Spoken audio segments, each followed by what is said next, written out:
السلام عليكم ورحمة الله وبركاته. ازيكم عاملين ايه؟ يا رب تكونوا بخير، واهلا بيكم في فيديو جديد من مطبخ ام دونا.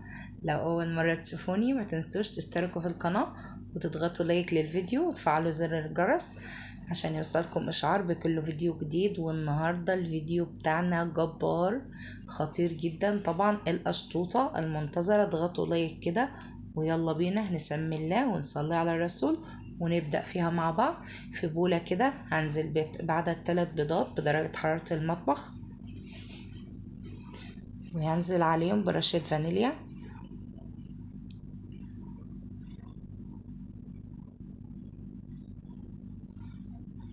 وهنزل عليهم بكوب إلا ربع سكر،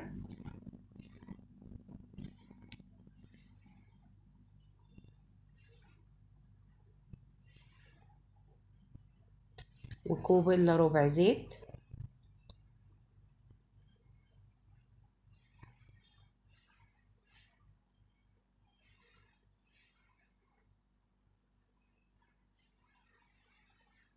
وكوب إلا ربع لبن حليب. المكونات بتاعته كلها بدرجة حرارة المطبخ. ودلوقتي بقى انا هضربها بالمضرب الكهربائي او بالمضرب اليدوي عادي، او في الخلاط زي ما انتوا حابين. بس انا قلت بما اني هشتغل بالمضرب الكهربائي برضو كريمة وكده، فخلينا نشتغل بالمضرب مرة واحدة. هضرب الخليط بتاعنا كده لحد ما لونه يفتح كده وابيض شوية كده والسكر يدوب. وهنا هنزل بكوباية ونص دقيق هنخلهم كده.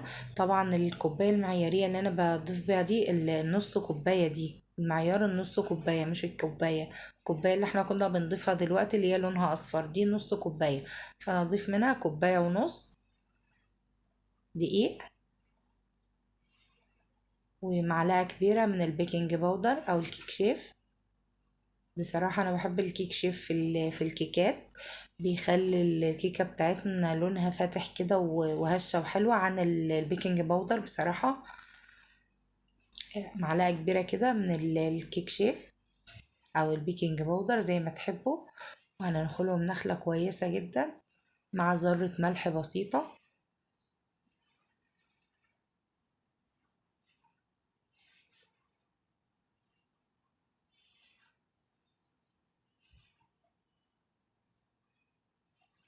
وكده بقى هنجيب بقى الخليط الدقيق بتاعنا كده والبيكنج باودر، وننزله كده على الخليط السائل، ونبدأ بقى نضربه بالمضرب اليدوي بالراحة كده، طبعا في اتجاه واحد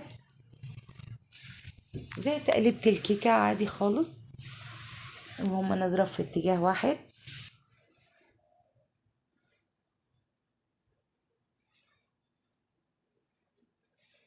بنلم الجوانب كده. وهنا طبعا الخليط بتاعي ما شاء الله قوامه جميل جدا. هصبه بقى في صينية فيها اي صينية عندك. انا صبيته في البايركس كده واديته رشة زيت كده، وتحت ورق زبدة، فرشت تحت ورق زبدة ودهنت ورقة الزبدة بالزيت بالفرشة. نخبطه بقى البايركس بتاعنا كده خبطتين بسيطين. وطبعا الفرن بتاعي متسخن، هندخلها الفرن. قعدت معايا في الفرن 25 دقيقة، وده شكلها طلعت بس سخنة جدا. طبعا هسيبها ترتاح شوية. ودلوقتي بقى هقلبها في نفس البايركس بتاعها كده، وهبدأ بقى اشيل الورق الزبدة.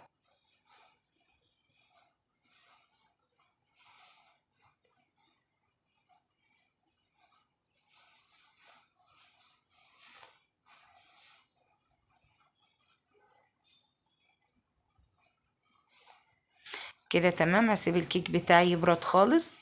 وهنا بعد ما برد خالص هجيب بقى الايه، هسقيه بقى اشربه كويس طبعا. معايا مج ده معياره كوباية ونص بالظبط. المج بتاعي معيار كوباية ونص لبن حليب، وهنزل عليهم بمعلقتين سكر، سكر حبيبات او سكر بودر عادي، وهدوبهم كويس كده. وهبدأ اسقي الكيك بتاعي. نجيب الخلة كده ونخرم الكيك بتاعنا كده عشان يشرب السوائل بتاعتنا الحليب. طبعا قشطوطة بقى لازم تكون بتنغي لبن كده وجميلة ان شاء الله، اللهم بارك. نبدأ نصب. طبعا اللبن بتاعي دسم طبعا بالقشطة بتاعته، هي يعني القشطة وش اللبن اللي على الوش دي تمام مش مشكلة، بس الكيك بتاعنا بيشرب السوائل ما شاء الله جميل جدا وهش وخفيف. هنسقيها بقى الكوباية ونص دول ونسيبها بقى كده لما تشرب السوائل خالص، ونبدأ نضرب بقى الكريم شانتيه. لا دلوقتي هولع على السكر يتكرمل الاول، وبعد كده نضرب الكريمه. حطيت كوبايه سكر على نار هاديه ولعت عليها، وهنا انا معايا كوبايه الا ربع من الكريم شانتيه، وده اسوأ كريم شانتيه شفته في حياتي، ورجعت ما بيتقلش معانا خالص. وهنزل عليه بكوبايه الا ربع ميه متلجه،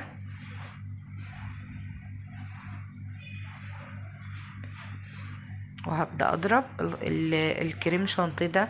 فيه مطة غريبة جدا ومش بيتقل خالص. أنا عايزة أقول لكم إن أنا ضفت ربع كوباية كريم شانتيه كمان أهو زي ما احنا شايفين.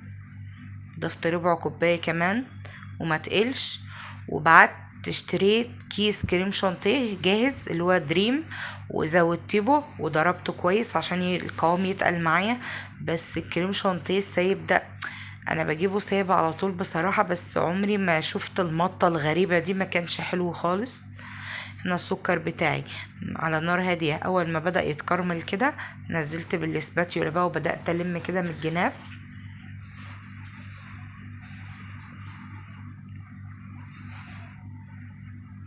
هنا بقى هنزل بقى بنص كوباية مية. طبعا الكراميل احنا عارفينه وعملناه كذا مرة مع بعض، بس انا بشرح الطريقة دي يعني للبنات المبتدئين، للي ما شافش الفيديوهات دي معانا قبل كده.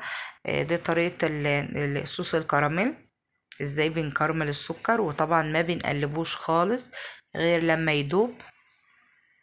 دلوقتي بقى هنبدأ نقلب كده برضو على نار هادية لما السكر بتاعنا يفك خالص.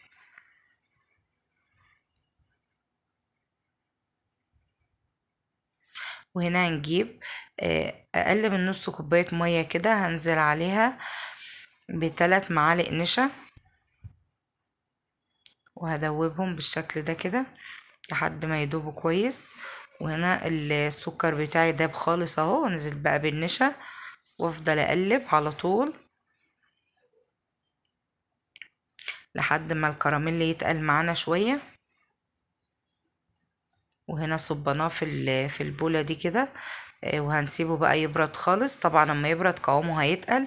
وهنا الكريم شانتيه اللي اسوأ كريم شانتيه شفته في حياتي، نزلنا بكمية كبيرة جدا كده من الكريم شانتيه.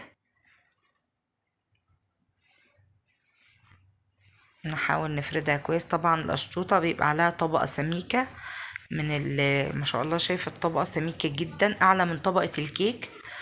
نسيبها بقى شوية كده، وهنا الكراميل بتاعي برد ما شاء الله قوامه جميل جدا. نبدأ نصبه بقى على الكريمة بالشكل ده، ونبدأ نقلبه كده لما يتفرد. طبعا انا بعمله كده. وهنا الكارثة اللي حصلت دي، ولا يهمك ولا تعصبي نفسك ولا تضايقي نفسك ولا كأن حاجة حصلت. نشيل المفرش ونمسح الصينية ولا أكن حاجة حصلت. نفرد الكراميل الصوص على على الكريمة كده بالشكل ده. تمام كده جميل قوي. نبدأ بقى نجيب، كنت واخدة معلقتين كده من الكريمة المطاطة، الكريمة الغريبة اللي انا جايباها دي. وهنا بقى نبدأ نفردها على وش الكيك بتاعنا كده القشطوطة.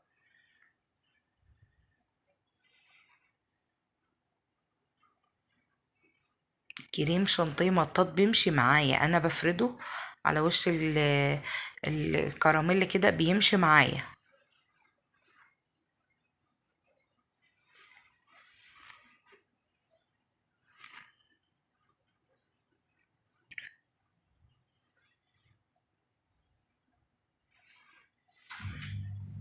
بالشكل ده كده. عايزه اقول لكم ان رغم ما يعني زعلي من الكريم شانتيه وانا بشتغل واتضايقت واتعصبت وبعدت اشتريت اللي هو كيس كريم شانتيه دريم، وعشان اتقل القوام واظبط الكريمه والكلام ده، بس في الاخر القشطوطه بتاعتنا كانت تحفه تحفه تحفه، طعمها لذيذ جدا وخطيره. شفتوا الكريم شانتيه. بنجيب بقى خلة الأسنان وبنمشي كده، نسحب خطوط بالطول رايح، ونرجع بقى ايه خطوط بقى برضو بالطول واحنا راجعين كده بالشكل ده عشان تاخد الرسمة دي زي ما بنعمل الكيكة التايجر كده. ما شاء الله جميلة جدا. بقى ادخلها دلوقتي بقى التلاجة نصاية كده ونرجع نشوفها مع بعض. وهنا القشطوطة بتاعتنا بعد نص ساعة في التلاجة، ما شاء الله جميلة جدا والكريمة متماسكة وحلوة جدا. نبدأ بقى نقطعها ونشوف.